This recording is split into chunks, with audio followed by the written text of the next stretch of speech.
हम सभी स्वाधीनता का सुख साझा कर रहे हैं। हमको यह आज़ादी अंग्रेजी साम्राज्यवाद के विरुद्ध हमारे पूर्वजों के कठिन संघर्ष और बलिदान के बूते मिल पाई है।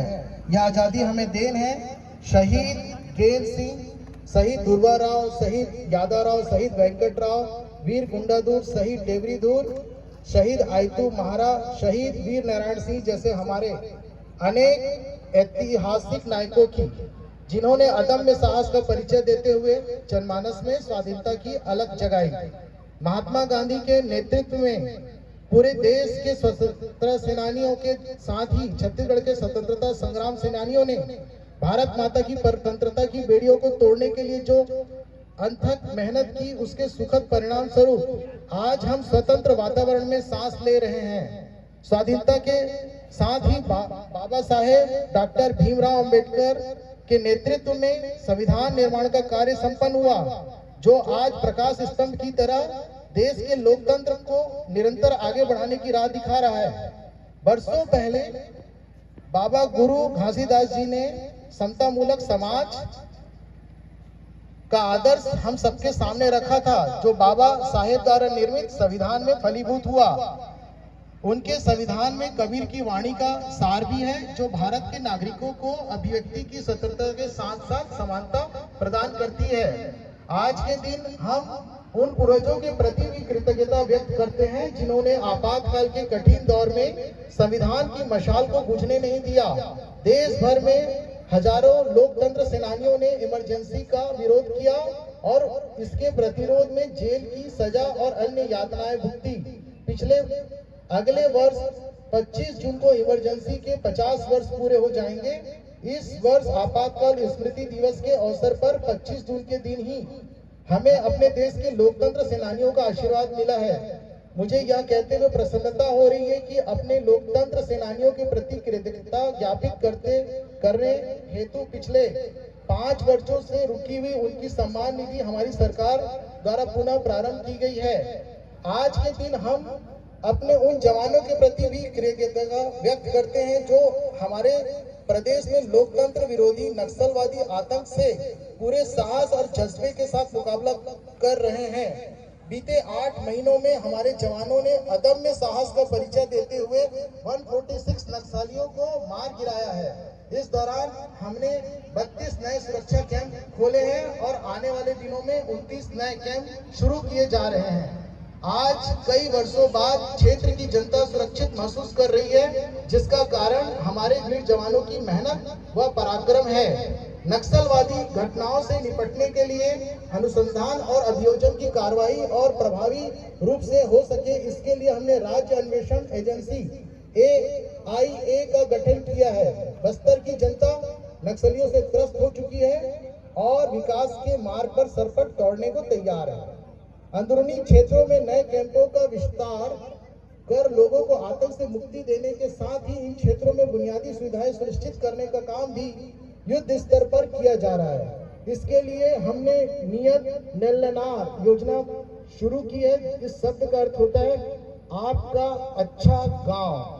विशेष पिछड़ी जनजातियों के हितग्राहियों के लिए आरंभ की गई PM जनमन योजना की तरह इस योजना से कैंप के निकट 5 किलोमीटर की परिधि के गांवों में 17 विभागों की 53 हितग्राही मूलक योजनाओं एवं 28 सामुदायिक सुविधाओं का लाभ लोगों को दिया जा रहा है। इन गांवों में पहली बार लोगों के आयुष्मान कार्ड बने हैं। वे शिक्षा और स्वास्थ्य संबंधी सरकार की लोकहितकारी योजनाओं का लाभ उठा रहे हैं। उनके जीवन में सुशासन में नया सवेरा आया है। हमें अपने जवानों के साथ अपने किसानों पर भी गर्व है। उनके श्रम से छत्तीसगढ़ महतारी का धान का कटोरा भरा पूरा रहता है। प्रधानमंत्री मोदी जी की गारंटी के अनुरूप हमने अन्नदाताओं की सुख समृद्धि को सर्वोच्च प्राथमिकता में रखा है। पूर्व प्रधानमंत्री और हमारे प्रेरणा पुंज अटल जी के जन्मदिन सुशासन दिवस के अवसर पर हमने राज्य के 13 लाख किसानों के बैंक खाते में 3,716 करोड़ रुपए का बकाया धान बोनस अंतरित किया। हमने अपने वायदों को पूरा करते हुए किसानों से 2100 रुपए प्रति क्विंटल की दर से और 21 क्विंटल प्रति एकड़ के मान से धान खरीदी की। प्रदेश में रिकॉर्ड 145 लाख मीट्रिक टन धान खरीदी की गई। किसानों को समर्थन मूल्य की 32,000 करोड़ की राशि के साथ ही कृषक उन्नति योजना के अंतर्गत प्रदेश के 24,75,000 किसानों को अंतर की राशि 13,320 करोड़ रुपए अंतरित किए गए। इस प्रकार हमने अन्नदाताओं के खाते में सरकार से ने धान खरीदी और बकाया बोनस मिलाकर लगभग 49 करोड़ रुपए अंतरित किए। भूमिहीन किसानों को हमने दीनदयाल उपाध्याय कृषि मजदूर योजना के अंतर्गत 10,000 रुपए वार्षिक सहायता राशि देने का निर्णय लिया है। प्रदेश में कृषि हितैषी नीतियों की वजह से खेती किसानी में रौनक लौट आई है और किसानों के चेहरों पर मुस्कान नजर आ रही है। आज हमारे गांव आर्थिक रूप से संपन्न नजर आते हैं। एक लोक कल्याणकारी सरकार के लिए इससे बढ़कर संतोष की बात और कुछ नहीं हो सकती। छत्तीसगढ़ को गढ़ने और संवारने में मातृशक्ति की अहम भूमिका है। हम उनके योगदान का वंदन करते हैं। हमारे छत्तीसगढ़ में तीज त्योहार की परंपरा है। तीजा के मौके पर भाई अपने बहनों को भेंट देते हैं। प्रदेश की माताओं और बहनों को महतारी वंदन के रूप में यही भेंट हम प्रदान कर रहे हैं। 10 मार्च 2024 के दिन प्रधानमंत्री श्री नरेंद्र मोदी जी ने वर्चुअल समारोह में 70 लाख माताओं बहनों के खाते में महतारी वंदन योजना की पहली किस्त के रूप में 1,000 रुपए की राशि अंतरित की। अब तक इस योजना की 6 किस्त जारी की जा चुकी है। हमारी माताएं बहनें इससे आर्थिक रूप से सक्षम व आत्मनिर्भर हुई है। वे इस राशि का उपयोग अपनी इच्छा अनुसार बच्चों की पढ़ाई एवं घर के बजट को व्यवस्थित करने में कर रही है, जिससे उन्हें आर्थिक संबल मिल रहा है। जब हम बेटियों को मजबूत करते हैं तो पूरा परिवार मजबूत होता है और मजबूत परिवार से ही मजबूत समाज और मजबूत राष्ट्र का निर्माण होता है। महिलाओं के आर्थिक सामाजिक सशक्तिकरण से निश्चित ही विकसित छत्तीसगढ़ की आधारशिला मजबूत हो रही है। एकात्म मानववाद के प्रणेता पंडित दीनदयाल उपाध्याय ने हमारे समक्ष अंत्योदय के लिए कार्य करने का आदर्श रखा है। समाज के आखिरी व्यक्ति के उत्थान और विकास को सुनिश्चित करने के लिए इसी लक्ष्य के अनुरूप हम अनथक कार्य कर रहे हैं। अंत्योदय एवं प्राथमिक राशन कार्ड धारी 68 लाख किसानों को लाख परिवारों को अगले 5 सालों तक निःशुल्क खाद्यान्न वितरण का निर्णय हमारी सरकार द्वारा लिया गया है। आर्थिक रूप से पिछड़े परिवारों को बुनियादी सुविधाएं उपलब्ध कराना हमारी सर्वोच्च प्राथमिकता है। इसमें सबसे पहले आप सबको आवास सुनिश्चित कराने की जिम्मेदारी है। मैं पिछले 3 दशकों से पिछड़े विशेष पिछड़ी जनजाति पहाड़ी कोरवा के निकट संपर्क में रहा हूँ। उनके करीब रहकर मैंने देखा है घास फूस के आवास में रहने वालों का दर्द क्या होता है। जब हमारे यशस्वी प्रधानमंत्री पीएम आवास योजना लेकर आए तो प्रदेश के लाखों परिवारों को उम्मीदें जागी, लेकिन पिछले 5 सालों में प्रदेश के 18 लाख जरूरतमंद परिवारों के आवास का सपना पूरा ना हो सका। हमने संकल्प लिया है कि हम इन 18 लाख परिवारों की पीड़ा दूर करेंगे। शपथ लेने के अगले दिन ही हमारी सरकार ने इनके आवास के सपने को पूरा करने की राह खोल दी। इसके साथ ही सामाजिक आर्थिक सर्वेक्षण में चिन्हांकित 47,090 आवासहीन परिवारों को आवास स्वीकृत करने का निर्णय भी हमने मुख्यमंत्री आवास योजना के तहत लिया है। आपको सबको आवास के साथ ही सबको शुद्ध पेयजल उपलब्ध कराने माननीय प्रधानमंत्री मोदी जी ने जल जीवन मिशन का आरंभ किया है। प्रदेश में इनके क्रियान्वयन की दिशा में हम तेजी से कार्य कर रहे हैं। इसके लिए हमने 4500 करोड़ रुपए का बजट रखा है। प्रदेश में भूजल की समस्या वाले गांवों में जल जीवन मिशन के अंतर्गत मल्टी विलेज स्कीम के माध्यम से पेयजल आपूर्ति का काम शुरू हो गया है। फिलहाल राज्य के 18 जिलों में 70 मल्टी विलेज योजनाओं का कार्य प्रारंभ हो गया है। हमने छत्तीसगढ़ में 50 लाख ग्रामीण परिवारों को नल कनेक्शन प्रदान करने का लक्ष्य रखा था। मुझे खुशी है कि हमने इसमें से 39,31,000 परिवारों में हमने नल कनेक्शन उपलब्ध करा चुके हैं। हमारे ग्रंथों में सर्वे संतु निरामया की कामना की गई है। किसी तरह की बीमारी हो जाने पर सबसे ज्यादा चिंता आर्थिक रूप से कमजोर लोगों को उठानी पड़ती है। इसे देखते हुए प्रदेश में आयुष्मान भारत प्रधानमंत्री जन आरोग्य योजना के साथ ही शहीद वीर नारायण सिंह स्वास्थ्य योजना लागू करने का निर्णय लिया गया है। इन दोनों योजनाओं से छत्तीसगढ़ में 77,20,000 परिवारों को 5 लाख रुपए तक निःशुल्क स्वास्थ्य सेवाओं का लाभ मिल रहा है। वन अधिकार पत्र धारकों की मृत्यु हो जाने के पश्चात उनके वारिसानों को वन अधिकार पत्र हस्तांतरित करने की प्रक्रिया का उल्लेख वन अधिकार नियमों में नहीं था। इस वजह से नामांतरण, सीमांकन, खाता विभाजन जैसे राजस्व संबंधी कार्य संभव नहीं थे। हमने अपने जनजाति और वनवासी भाइयों की पीड़ा को समझा। हमारी सरकार द्वारा उनके वारिसों को वन अधिकार पत्र हस्तांतरित करने का प्रावधान किया है। अब वन अधिकार पत्र धारण करने वाले हमारे जनजाति और वनवासी भाइयों के लिए सीमांकन, नामांतरण, खाता विभाजन जैसे कार्य सहज हो गए हैं।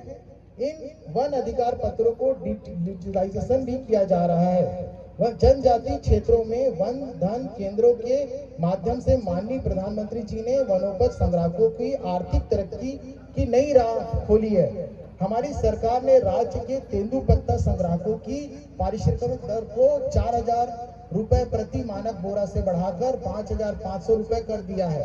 साथ ही तेंदुपत्ता संग्रहण समय सीमा में वृद्धि की गई, जिससे हमारे भाई बहन अधिक समय तक तेंदुपत्ता संग्रहण कर बढ़ी हुई आय अर्जित कर पा रहे हैं। इस साल 13,05,000 तेंदुपत्ता संग्राहकों को 855 करोड़ 80 लाख रुपए का भुगतान किया गया है। इनकी संख्या पिछले वर्ष की तुलना में 1,72,000 अधिक है। युवा हमारे भविष्य हैं। युवाओं को रोजगार के बेहतर अवसर मिले, उनकी उद्यमशीलता को बढ़ावा देने के लिए उपयुक्त वातावरण हो, इसके लिए हम प्राथमिकता से कार्य कर रहे हैं। हमारी सरकार यह मानती कि भर्ती की प्रक्रियाओं में अनियमितताएं होनहार युवकों को रोजगार के अवसर से वंचित तो करती ही है, साथ ही सिविल सेवा की गुणवत्ता पर भी दुष्प्रभाव पड़ता है। हमारी सरकार द्वारा सिविल सेवा परीक्षा 2021 में हुई अनियमितताओं की जांच सीबीआई से कराने का निर्णय लिया गया। हम युवाओं के लिए समान अवसर और पारदर्शी परीक्षा प्रणाली प्रदान करने के लिए कृत संकल्पित हैं। यूपीएससी जैसी परीक्षाओं में हमारे युवाओं की सफलता दर बढ़े, इसके लिए आदिम जाति एवं अनुसूचित जाति विभाग द्वारा दिल्ली में संचालित यूथ हॉस्टल में यूपीएससी की तैयारी के लिए अभ्यर्थियों के लिए सीटों की संख्या 50 से बढ़ाकर हमने 185 कर दी है। अब सिविल सेवाओं की तैयारी के लिए अनुसूचित जनजाति, अनुसूचित जाति एवं पिछड़ा वर्ग के चयनित युवा पूर्णतः निःशुल्क कोचिंग प्राप्त कर सकेंगे एवं दिल्ली में कहीं भी निवास करने पर उनको निर्धारित स्टाइपेंड की प्राप्त होगा, जिससे उन्हें किराए के लिए प्रतिपूर्ति प्राप्त होती रहेगी। हमने शासकीय सेवाओं हेतु आयोजित परीक्षा में सम्मिलित होने की अधिकतम आयु में 5 वर्ष की छूट प्रदान की है। इससे प्रदेश के लाखों युवाओं को प्रतियोगी परीक्षा में सम्मिलित होने का अवसर प्राप्त हुआ है। राजधानी के नालंदा परिसर की तरह 13 और नगरीय निकायों में सर्व सुविधा युक्त लाइब्रेरी भी तैयार की जाएगी। युवाओं के लिए खेल के सर्वोत्तम अधोसंरचना तैयार करने की दिशा में हमारी सरकार द्वारा गहन प्रयास किया जा रहा है। साथ ही प्रदेश के पारंपरिक खेलों के बढ़ावा के लिए हमने छत्तीसगढ़ क्रीड़ा प्रोत्साहन योजना आरंभ करने का निर्णय लिया है। रायगढ़ जिले में indoor stadium complex, hockey astroturf मैदान एवं synthetic athletic track 21 crore 50 lakh रुपए की लागत से बनाया जाएगा। वहीं बलौदाबाजार जिले में 14 करोड़ की लागत से इंडोर स्टेडियम कॉम्प्लेक्स का निर्माण किया जाएगा। जशपुर जिले के कुनकुरी में 33 करोड़ 60 लाख रुपए की लागत से आधुनिक खेल स्टेडियम का निर्माण किया जाएगा। निश्चित रूप से हमारी सरकार युवाओं को उन्नति के लिए हर अवसर प्रदान करेगी, यह हमारा संकल्प है। रोजगार के बेहतर अवसर अच्छी शिक्षा से उत्पन्न होते हैं। प्रदेश की शिक्षा व्यवस्था की नींव को ठोस करने का काम हमने शुरू कर दिया है। इसके लिए प्रदेश में राष्ट्रीय शिक्षा नीति 2020 को लागू किया गया है। छत्तीसगढ़ अपनी बोली भाषा की विविधता से समृद्ध है। हमारे यहाँ कहावत प्रचलित है कि कोश कोश माँ पानी बदले, चार कोश माँ बानी। प्रारंभिक आयु में बच्चे सबसे ज्यादा अपनी मातृभाषा में सीखते हैं। इसके चलते ही हमने नई शिक्षा नीति के तहत 18 स्थानीय भाषाओं में प्राइमरी स्कूल में पढ़ाई कराने का निर्णय लिया है। इससे बच्चों का अपनी भाषा से अनुराग भी बढ़ेगा तथा हमारी नई पीढ़ी अपनी जड़ों से जुड़ी रहेगी। स्कूलों की अधोसंरचना को बेहतर करने एवं शैक्षणिक सुविधाओं के विस्तार के लिए प्रथम चरण में प्रदेश के 211 स्कूलों में PM श्री योजना आरंभ की गई है। इन स्कूलों को मॉडल स्कूल के रूप में विकसित किया जाएगा। तीसरे चरण में हमने 52 स्कूल की स्वीकृति मिली है। हम ग्रीन स्कूल तैयार कर रहे हैं। स्कूलों में स्थानीय भाषाओं के साथ रोबोटिक्स, आर्टिफिशियल इंटेलिजेंस जैसे विषय भी पढ़ाए जा रहे हैं ताकि विद्यार्थी नए समय के अनुरूप स्वयं को तैयार कर सकें। प्रदेश के स्कूल में न्योता भोज का आयोजन भी शुरू किया गया है। इसमें प्रदेश के बच्चों में न्योता भोज का आयोजन शुरू किया। इसमें जन्मदिन जैसे विशेष अवसरों पर स्कूली बच्चों को पौष्टिक भोजन उपलब्ध कराने समाज की सहभागिता सुनिश्चित की गई है। इससे बच्चों का पोषण विकास तो होता ही है, सामुदायिक भावना का विकास भी होता है। पेरेंट्स टीचर मीटिंग के माध्यम से बच्चों के सर्वांगीण विकास की दिशा में हम काम कर रहे हैं। राष्ट्रीय शिक्षा नीति को हमने उच्च शिक्षा में भी अपनाया है। इसके चलते हमारे पाठ्यक्रम रचनात्मक होने के साथ ही रोजगार मूलक भी होंगे ताकि नए समय की जरूरतों के अनुरूप मानव संसाधन उपलब्ध कराए जा सकें और युवाओं को बेहतर रोजगार मिल सके। उच्च शिक्षा में गुणवत्ता सुनिश्चित करने एवं नवाचारों को बढ़ावा देने के लिए हमने छत्तीसगढ़ उच्च शिक्षा मिशन का गठन किया है। हम IIT की तर्ज पर प्रदेश में हर लोक सेवा क्षेत्र में प्रौद्योगिकी संस्थान प्रारंभ करने जा रहे हैं। इसके लिए पहले चरण में रायपुर, रायगढ़, बस्तर, कबीरधाम और जशपुर में इसकी स्थापना की जाएगी। प्रदेश में स्वास्थ्य सुविधाओं की स्थिति को मजबूत करने मेडिकल शिक्षा का लगातार विस्तार जरूरी है। हमने संभाग स्तर पर एम्स की तर्ज पर Chhattisgarh institute of medical science SIMS प्रारंभ करने का निर्णय लिया है। रायपुर में मेकाहारा तथा बिलासपुर में SIMS के भवन विस्तार तथा अन्य सुविधाओं का पर काम प्रारंभ कर दिया है।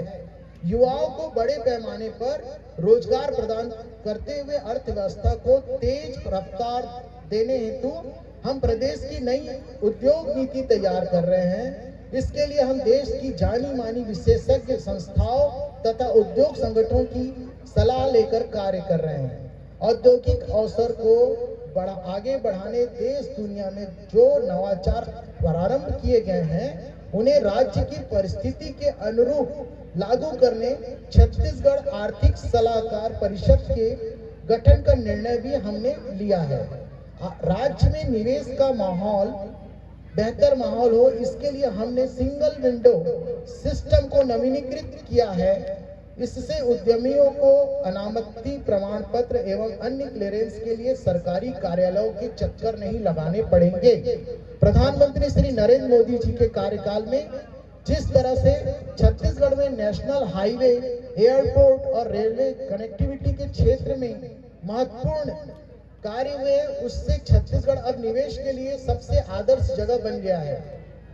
यहाँ प्रचुर खनिज संसाधन, कानून व्यवस्था की बेहतर स्थिति और कुशल मानव संसाधन के बूते उद्योगों के फलने फूलने की प्रचुर संभावनाएं हैं। प्रदेश की भौगोलिक विविधता को देखते हुए हमने सभी क्षेत्रों के आर्थिक विकास के लिए रणनीति तैयार की है। बस्तर और सरगुजा में हम वनोपज प्रसंस्करण केंद्रों, इको टूरिज्म, नेचुरलोपैथी आदि पर जोर दे रहे हैं। नया रायपुर को हम IT हब तथा इनोवेशन हब के रूप में विकसित कर रहे हैं। राजधानी के समुचित विकास के लिए और यहाँ उद्यम के अवसरों को बढ़ावा देने के लिए हम नेशनल कैपिटल रीजन की तरह स्टेट कैपिटल रीजन विकसित कर रहे हैं। कोरबा बिलासपुर इंडस्ट्रियल कॉरिडोर बनाने का निर्णय हमने लिया है। इसके अस्तित्व में आने पर इन क्षेत्रों में औद्योगिक विस्तार और भी तेज हो जाएगा। उद्यमी युवाओं को छत्तीसगढ़ उद्यम क्रांति योजना के माध्यम से 50% सब्सिडी के साथ हम ब्याज मुक्त ऋण प्रदान करेंगे। हमारी सरकार पूर्व प्रधानमंत्री भारत रत्न श्रद्धेय स्वर्गीय श्री अटल बिहारी वाजपेयी जी द्वारा दिखाई गई सुशासन की राह पर चलकर छत्तीसगढ़ को संवार रही है। सुशासन के मूल्यों को क्रियान्वित करने हमने सुशासन एवं अभिसरण विभाग का गठन किया है। यह विभाग शासन प्रशासन के हर स्तर पर पारदर्शिता, नवाचार और सुशासन का क्रियान्वयन सुनिश्चित कर रहा है। योजनाओं के जमीनी क्रियान्वयन की मॉनिटरिंग के लिए हमने अटल मॉनिटरिंग ऐप भी तैयार किया है। प्रशासन के हर स्तर पारदर्शिता लाने के लिए हम विभागों में 266 करोड़ रुपए की लागत से आईटी टूल्स का इस्तेमाल कर रहे हैं। इन्हें अपनाने से मानवीय त्रुटि एवं कूट रचना की आशंका समाप्त हो जाएगी। यह पारदर्शिता की ओर सरकार द्वारा उठाया गया सबसे बड़ा कदम है। भ्रष्टाचार के प्रति जीरो टॉलरेंस की हमारी नीति को क्रियान्वित करने के लिए इससे बड़ी मदद मिल रही है। गवर्नेंस के हर हिस्से में हम पारदर्शिता सुनिश्चित कर रहे हैं। खनिजों के परिवहन में हमने मैनुअल पद्धति को समाप्त कर दिया है और ई ट्रांजिट पास जारी करने की व्यवस्था पूरा शुरू की है। इसी तरह सरकारी खरीदी में पारदर्शिता सुनिश्चित करने हमने जेम पोर्टल के माध्यम से खरीदी का निर्णय लिया। आबकारी नीति में पारदर्शिता लाने तथा भ्रष्टाचार को समाप्त करने पुरानी व्यवस्था के स्थान पर सीधे कंपनियों से खरीदी का निर्णय लिया है। राजस्व संबंधी प्रकरणों के त्वरित और समय सीमा में निराकरण करने के लिए हमने तहसीलदारों के अधिकारों का विस्तार किया है। नाम, जाति, पता की त्रुटि, सिंचित असिंचित रकबा, कैफियत त्रुटि, एक फसली बहुफसली त्रुटि को सुधारने का अधिकार तहसीलदार को दिया गया है, जिससे राजस्व संबंधी परेशानी झेल रहे लोगों की दिक्कत दूर हो रही है। केंद्र की तर्ज पर राज्य नीति आयोग का गठन किया गया है। हमारे यशस्वी प्रधानमंत्री श्री नरेंद्र मोदी जी ने आजादी के 100 वर्ष पूरा होने पर वर्ष 2047 तक देश को विकसित राष्ट्र बनाने का संकल्प लिया है और इसके लिए एक रोड मैप तैयार किया है। हमारी सरकार भी इससे कदम ताल करते हुए विकसित छत्तीसगढ़ का संकल्प लेकर आगे बढ़ रही है। इसके लिए राज्य नीति आयोग द्वारा अमृतकाल मिशन 2047 तैयार किया जा रहा है। हमारी दिशा स्पष्ट है, नियत साफ है और हौसला पर्वत जैसा है। निश्चित ही आप सभी की भागीदारी के साथ अमृतकाल विजन 2047 पर काम कर हम विकसित छत्तीसगढ़, विकसित भारत के निर्माण का संकल्प पूरा करेंगे। छत्तीसगढ़िया लोगों की पहचान देश दुनिया में सहज सरल लोगों के रूप में है। यह हमारी सबसे बड़ी शक्ति है। हम मेहनतकश लोग हैं, ईमानदारी से काम करते हैं। यह हमारे सांस्कृतिक मूल्य है, इसे सहेज कर रखना हमारी बड़ी जिम्मेदारी है। हमारी बोली, भाषा, तीज त्योहार, खान पान को सहेजते हुए आने वाली पीढ़ी को इनसे परिचित कराते हुए हमें निरंतर आगे बढ़ना है। जलवायु परिवर्तन के संकट को देखते हुए हम सबका कर्तव्य है कि पर्यावरण को बेहतर बनाने के लिए अपनी भागीदारी दें। प्रधानमंत्री श्री नरेंद्र मोदी जी ने एक पेड़ मां के नाम अभियान आरंभ किया है। मैंने अपने गृह ग्राम बगिया में इस अभियान के अंतर्गत रुद्राक्ष का पौधा लगाया है। रायपुर में मुख्यमंत्री निवास में मैंने दहीमन का पौधा लगाया है। आप भी एक पौधा जरूर लगाएं, यह आग्रह है। यह हमारी पुण्य भूमि का परम सौभाग्य है कि श्री राम हमारे भांजे हैं और उनकी कर्म भूमि भी छत्तीसगढ़ है। मनेन्द्रगढ़, चिरमिरी, भरतपुर जिले के सीतामढ़ी, हरचौका से लेकर सुकमा के इंजरम तक कण कण श्री राम के वनवास काल का साक्षी है। हमारी धरती माता शबरी की पुण्य भूमि है। पवित्र श्री नारायण धाम में उन्होंने अपनी अगाध श्रद्धा से जूठे बेर प्रभु राम को खिलाए थे। वनवास के दौरान बिताए गए 14 वर्षों में 10 वर्ष प्रभु श्री राम ने हमारे छत्तीसगढ़ में ही बिताए हैं। रामायण के प्रसंग जनजाति लोगों के लिए प्रभु श्री राम के अद्भुत स्नेह तथा प्रभु श्री राम के जनजाति लोगों के प्रति गहन अनुराग और समर्पण से भरे हैं। हम जब भी इन प्रसंगों को सुनते हैं और भाव विभोर हो जाते हैं। हम धन्य हैं कि हमारा जन्म इस पुण्य भूमि में हुआ है। यह सौभाग्य हमें श्री राम के आदर्शों पर चलकर निरंतर काम करने की प्रेरणा देता है। 500 वर्षों से हिंसक संघर्ष की पूर्णाहुति अयोध्या धाम में श्री राम लला के भव्य मंदिर के निर्माण के रूप में हुई। अपने भांचा राम के दर्शन के लिए छत्तीसगढ़ का हर नागरिक उत्सुक है। अयोध्या धाम श्री राम लला दर्शन योजना के माध्यम से हम हजारों राम भक्तों को उनके आराध्य के दर्शन के लिए पूर्णतः निःशुल्क भेजने का माध्यम बने हैं। यह पुण्य अवसर हमें श्री राम लला ने दिया है। तुलसीदास जी ने लिखा है, दैविक भौतिक तापा, राम राज्य नहीं कहाँ हुई व्यापा। भगवान श्री राम ने एक आदर्श राज्य की स्थापना की। आप सभी के सहयोग से हम अपने पूर्ण सामर्थ्य के साथ काम करते हुए छत्तीसगढ़ को सुखी समृद्ध राज्य बनाने की दिशा में काम करेंगे। भाइयों बहनों एवं भाइयों, लोकतंत्र में भरोसे का संकट सबसे बड़ा संकट होता है। यह तंत्र निश्चित ही जनता का अपने प्रतिनिधियों पर भरोसा कायम रखने से ही चलता है। कार्यभार संभालने के बाद हमारी सबसे बड़ी चुनौती इसी भरोसे को बहाल करने की थी। हमें इस अवसर पर यह कहते हुए संतोष हो रहा है कि हमारी सरकार ने आपसे किए अधिकांश बड़े वायदों को पूरा कर इस विश्वास को फिर से स्थापित किया है। हमारे संविधान निर्माताओं का सपना ऐसे ही मजबूत लोकतंत्र का था, जहां जनता और उनकी चुनी सरकार भरोसे की ऐसी ही मजबूत डोर में बंधी रहे। वास्तव में यह लोकतंत्र का मजबूत रक्षा सूत्र है, जिसे कभी भी किसी भी लोक सेवक को कमजोर नहीं करना चाहिए। हमारे राज्य निर्माता भारत रत्न पूर्व प्रधानमंत्री श्रद्धेय स्वर्गीय अटल जी ने छत्तीसगढ़ का निर्माण, प्रदेश में व्यापक आर्थिक विकास एवं प्रदेश की सुंदर संस्कृति के संरक्षण के लिए किया। हमारा दायित्व है कि हमने ही बनाया है, हम ही संवारेंगे के संकल्प के साथ प्रदेश के नवनिर्माण में महती कार्य में पूरी लगन से जुटकर अटल जी का सपना साकार करें। स्वतंत्रता दिवस का यह दिन हमें स्मरण दिलाता है कि हमें मिली आजादी बहुमूल्य है। पूर्वजों ने कठिन संघर्ष और बलिदान देकर स्वतंत्रता की विरासत हमें सौंपी है। हमारे पूर्वजों ने भारत माता को परतंत्रता की बेड़ियों से आजाद कर देशभक्ति की अनुपम मिसाल प्रस्तुत की। विकसित भारत के निर्माण में अपनी सहभागिता प्रदान कर देश को संवारने के अनुकरणीय कार्य में अपना योगदान देकर हम पूर्वजों की इस परंपरा को आगे बढ़ाने का यश हासिल कर सकते हैं। यही हमारा कर्तव्य भी है। आप सभी को पुनः स्वतंत्रता दिवस की बधाई। राम राम, जय जोहार, जय भारत, जय छत्तीसगढ़। बोले भारत माता की, भारत माता की।